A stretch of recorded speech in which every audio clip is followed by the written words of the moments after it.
All right, joining us now to talk more about this are John Cardillo and Brandon Straka. Brandon, of course, from the Walkaway Movement. John Cardillo from our own NewsMax TV. All right, John, first question to you. I want to focus on the coverage of this media attack.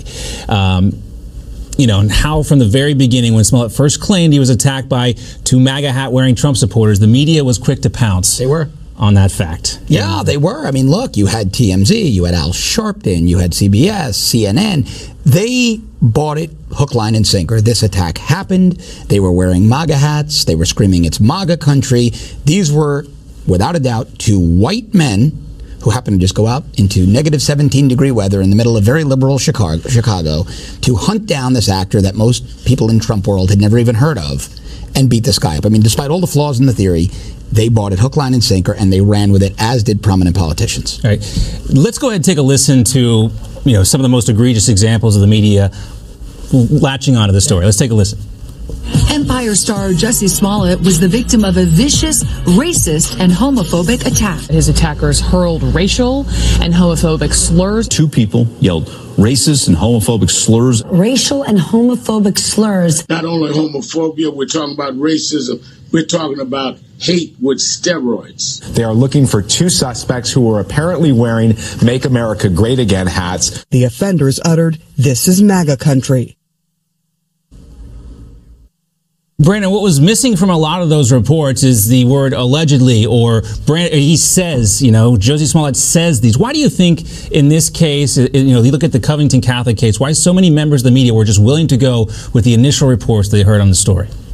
Because they wanted to believe it, because it was absolute gold. They thought it was pay dirt. They've been trying to convince America for years now that the president is a racist and a bigot and a homophobe and every other phobe that you can imagine, and that his followers are no better. So the split second that they had to prove this to people by having a concrete example, or so that they thought, they ran with it. They didn't ask any questions. They didn't care. And it just shows once again that hatred for this president trumps everything else, including integrity in journalism. Yeah, let's take a closer look at some of these examples. We talked about the Covington Catholic case. Let's take a look. There's also the BuzzFeed story back in January, which they claimed President Trump had told Michael Cohen to lie to Congress. Everybody called that a bombshell report. Right, bombshell report.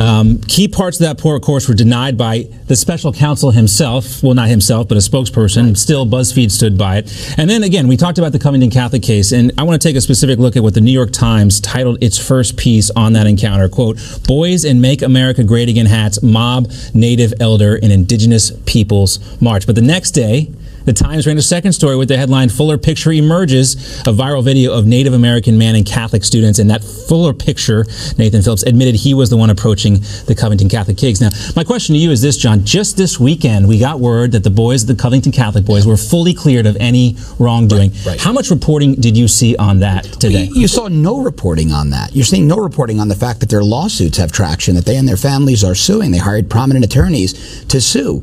But we're also not seeing some other elements of the Smollett case reported by media, like Smollett when he had found two people and he didn't realize they were these two Nigerian guys known to him. He was willing to swear out a complaint. He was willing to frame two innocent people. You're not hearing about that in the mainstream media either. That's an important story, and also part of the criminal aspect of that. Right. Brandon, when you hear that part of the story, that you have Jussie Smollett willing to basically frame two Nigerian guys for this crime, or he didn't know they were the Nigerians. Or he didn't know that they were innocent people. He was going to frame anybody. Yeah. Do you think Jussie Smollett should definitely face criminal charges based on everything you know? Absolutely. I think he should definitely face criminal charges for a number of reasons, not the least of which is that I think that it should be considered a hate crime to target white Trump supporters. I mean, honestly, I think that anybody who supports the president is the largest demographic of people who are being targeted for hate attacks right now in this country. And they don't even, it doesn't matter what your age is. It doesn't matter if you're a man or a woman. I mean, we've seen videos of a group of men harassing a single woman as she was crossing the street because she was wearing a Trump hat. We have seen a teenage boy have an adult man throw a drink in his face because he's wearing a Trump hat. Somehow this has become normalized with the left. Somehow this has become okay. But they all go crazy when a story that is so full of holes you could drive a truck through them, when it's a black gay person claiming that they have been targeted for their race or for their sexual orientation. And it was clearly a lie from the very beginning. The last thing I want to do, guys, is take a listen to what Good Morning American co-host Robin Roberts had to say. She's been taken to task by some of the media, including the Media Research Center, for not including the word alleged. As we indicated at the top of the story, a lot of these reports have missed the term alleged. But here's Roberts standing by her interview with Jussie Smollett. Take a listen. We have to remember, at that time on Tuesday, police officers were saying that his account was consistent, it was credible, and that he was being cooperative. Now, this was all before the interview aired on Thursday, and then we found out about the brothers. Now, there's a fine line between blaming the victim and being skeptical, but certainly Robin Roberts, with her experience, knows that line. Don't you guys agree? Yeah, absolutely. She knew what she was doing, and she did it on purpose. Brandon? Yes, I agree. And, as I'm looking at the media coverage that's coming out now, even still the liberal media is defending Jussie Smollett. They're not reporting on the fact that this is clearly turning into a hoax. What the stories that they're telling now is, oh, the investigation has changed. Police are saying that the focus is shifting. They're not saying what we all know. Jussie Smollett lied.